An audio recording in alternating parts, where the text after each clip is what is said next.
Di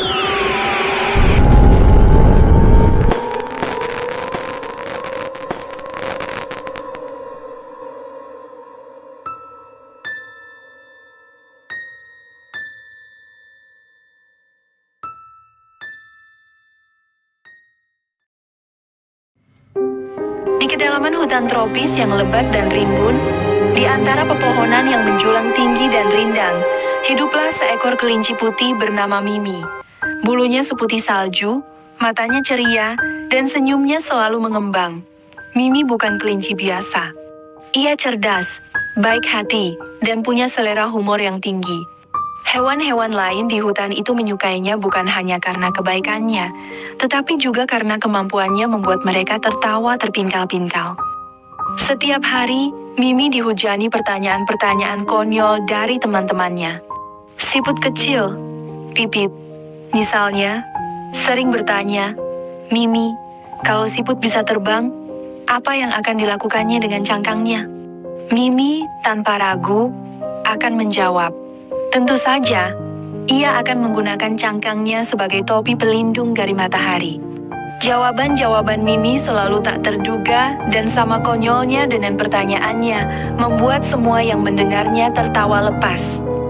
Burung hantu tua bernama Pak Tua, yang terkenal bijaksana namun juga sedikit usil, suatu hari bertanya, "Mimi, kalau pohon pisang bisa berjalan, kemana kira-kira ia akan pergi?" Mimi, dengan ekspresi serius namun penuh canda, menjawab, "Ke pesta pisang." Tentu saja. Bayangkan, pesta pisang dengan musik dan tarian pisang. Pak Tua terbahak-bahak hingga bulu-bulunya bergetar. Bahkan si harimau galak raja, yang biasanya menakutkan, pun tak luput dari pertanyaan-pertanyaan konyol dan jawaban-jawaban jenaka Mimi. Suatu ketika, raja bertanya dengan suara berat, "Mimi, kalau aku bisa berenang secepat ikan, apa yang akan kulakukan?" Mimi menjawab dengan cepat, "Kau akan menyelenggarakan lomba renang antar harimau?" "Tentu saja. Dan hadiahnya adalah ikan sebanyak-banyaknya."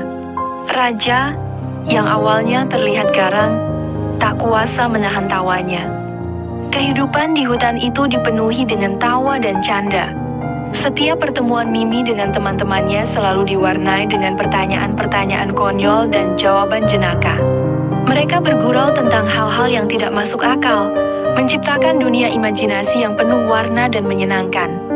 Mimi bahkan sering membuat cerita-cerita lucu tentang petualangan-petualangan hayalan, seperti kelinci yang naik sepeda ke bulan, atau beruang yang belajar menari balet. Suatu hari, terjadilah perselisihan kecil antara beberapa hewan. Pipit dan Pak Tua bertengkar karena perebutan buah durian yang terakhir. Suasana menjadi tegang. Mimi melihat situasi tersebut, segera bertindak. Ia menceritakan sebuah cerita lucu tentang dua siput dan seekor burung hantu yang bertengkar memperebutkan sebuah biji rambutan yang berakhir dengan mereka semua tertawa bersama karena kelucuan cerita tersebut. Perselisihan pun sirna, digantikan oleh tawa dan keakraban. Mimi mengajarkan semua hewan di hutan itu pentingnya tertawa dan bersenang-senang. Ia membuktikan bahwa humor dapat mencairkan suasana tegang dan mempererat persahabatan. Kehidupan di hutan itu menjadi lebih berwarna dan bahagia berkat keberadaan Mimi dan canda tawa yang selalu menyertainya. Mimi, si kelinci putih cerdas dan baik hati, menjadi simbol kebahagiaan dan persahabatan yang abadi di hutan tropis yang lebat dan rimbun itu. Kisahnya diwariskan dari generasi ke generasi sebagai pengingat akan pentingnya tawa dan keceriaan dalam kehidupan.